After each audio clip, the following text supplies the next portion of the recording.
Dalam konteks komunikasi, verbal memiliki arti segala bentuk komunikasi yang menggunakan kata-kata, baik lisan maupun tulisan.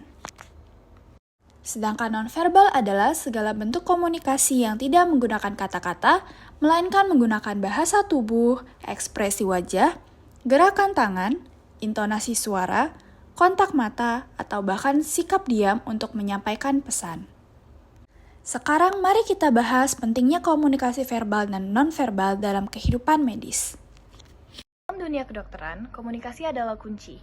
Namun, tidak semua dokter memiliki keterampilan komunikasi yang baik. Mari kita bayangkan seorang dokter yang bersikap terlalu dingin terhadap pasiennya. Oke, jadi yang sakit yang mana? Yang kamu tahu kan? Saya. Oh, oke. Sakit apa? Ini dok, saya merasa nyeri di bagian dada. Gimana ada? Ya. Ya udah, itu emang namanya. Nih, kenapa ini? Mau sampai apanya ya? Diperlukan pemeriksaan lanjut gak ya dok? Kamu tuh ngelakuin saya sebagai dokter. Saya tuh nggak tahu apa yang saya lakuin. Maksudnya minum aja. Mau sampai apanya ya? Sikap dingin seperti ini membuat pasien merasa tidak didengar.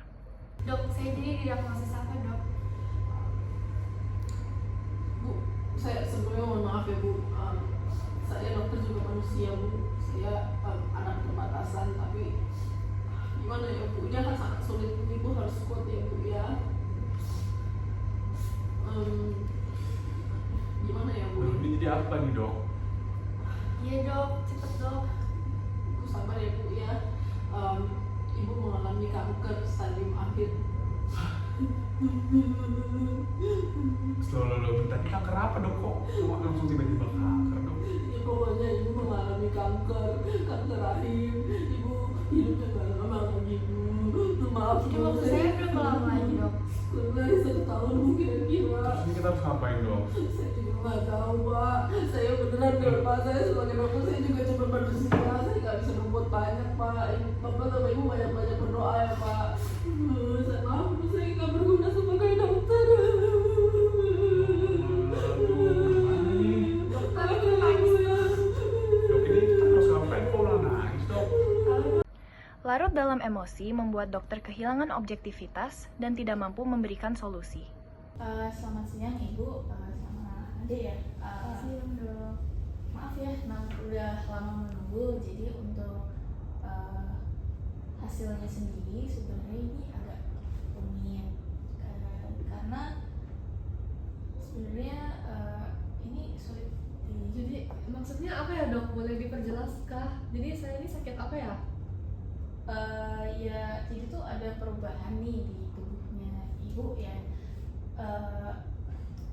tapi belum terlalu buruk sih. Nanti mungkin kita lihat lagi untuk hasil dari CT, MRI dan lainnya dan lab gitu.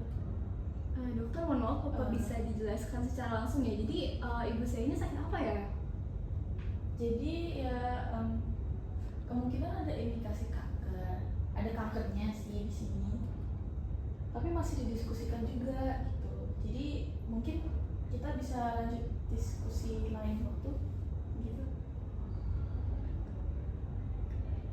Ketidakjelasan seperti ini hanya menambah kecemasan pasien. Komunikasi yang baik membutuhkan keberanian dan kejelasan.